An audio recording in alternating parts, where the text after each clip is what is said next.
आयो खाइ पाइएन अब गइहाल्छ दसैँ आउँछ गइहाल्छ अचम्म भन्छ अब तिहारले पनि छोपिसक्यो है तिहारले छोपिसक्यो तिहारमा त पैसा चाहिन्छ हो धेरै छन् 5 वटी छन् दिदी बहिनी दिनुपर्छ खिचिमिची बोकेर आउँछन् ल हेर्नुहोस् त कस्तो आपद विपद भएको थियो त्यो पैसा कस्तो चिज बने होला त्यस्तो पैसाको नि जस्तो कुरो हुन्छ टेन्सन हुन्छ होइन तपाईँ जान्छ नि जान्नु पऱ्यो सिक्नु पऱ्यो होइन तरिकासित जानु पऱ्यो कि हो हो हिसाब किताब गर्न मैले दिउँ भने अस्ति पनि चाहिएर तपाईँले पैसा हालिदिएर त्यो ऋण लगाइरहेको छ भने तिर्न सकेको छैन है तर पैसाको पनि माध्यम त धेरै छ हेर भाइ छ पनि धेरै भाइ छ तर तपाईँले याद गर्नुहोस् यति सजिलो छ के छ अब यो त जानुपर्छ हामी अब कुनै ठाउँमा त्यही अप्नाउनु पर्छ घरमा बसेर चाहिँ पहाड चढ्ने त हामीले सम्पर्क गर्नुपर्छ त्यस्तै मान्छेसित त्यो मान्छे कहाँ छ के छ त्यस्ता मान्छेसित सम्पर्क बासँग सम्पर्क राख्ने ए हो तपाईँ त यो पेसामा हिँड्नु भएको छ नि सायद अब हाम्रो यो पेसा भन्दा पनि हाम्रा देशमै जन्मेको चिज छ होइन हजुर हामी आफै सदुपयोग नगर्ने आफ्नो चिजले हामी आफै हेला गर्ने बाहिरको चिजलाई बाहिरको ढुङ्गो ठुलो मान्ने बाहिरको माटो ठुलो मान्ने बाहिरको चिज ठुलो मान्ने बाहिरको औषध ठुलो मान्ने होइन अब हाम्रो ठाउँमा जन्मेको चिज नेपाली भूमिमा जन्मेको चिज नेपाली आमा जस्तै ठाउँमा जन्मेको चिज हामी सदुपयोग नगर्ने हुनु लेकमा जानु त गाह्रो छ तर छ चिज कहाँ हुन्छ जुवाले टोसै टोल्दैन जुका भन्छन् के किन टोक्छ त्यो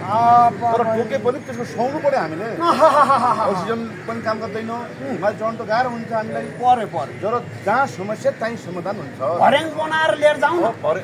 भर्याङ भन्दा पनि बाबु होइन हजुर हामी त्यहाँ लेक चढ्यौँ र हामी त्यहाँ हिमालमा गइसक्यौँ भने होइन त्यहीँ पहिल्यै बनाएकै हुन्छ एउटा कुरो म तपाईँलाई सोधिहाल्छु होइन अब त्यो त ल्याउने खोजौँला ल्याउँला हामीले त अहिलेसम्म त्यो बिक्री वितरण गरे होइन त्यो कालेर बेच्ने त्यो चिज थप्पड खाइयो भने के थप्पड खाइएला केही प्रशासनबाट थप्पड खाइने भनेको भ्रष्टाचारमा हो लौ मिहिनेतमा केही थप्पड खाइदिन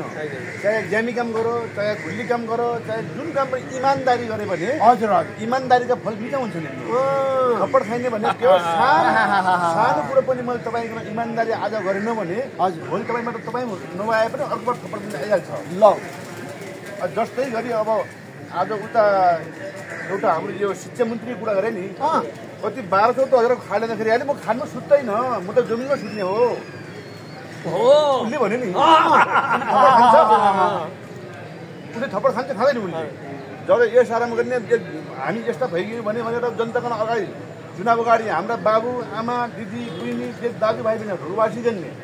भोट दिने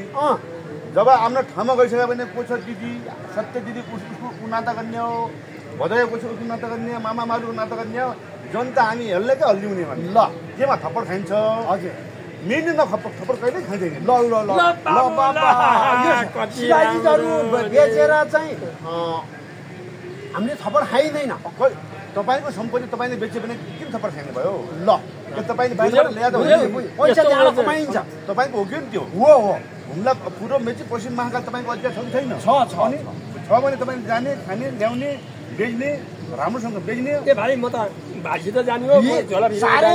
यस्तो काठमाडौँ सहरमा बसे हामी दाजुभाइ छौँ त्यो ठाउँमा जाँदाखेरि चिप्लेर लडेर फेरि तलतिर खोला होला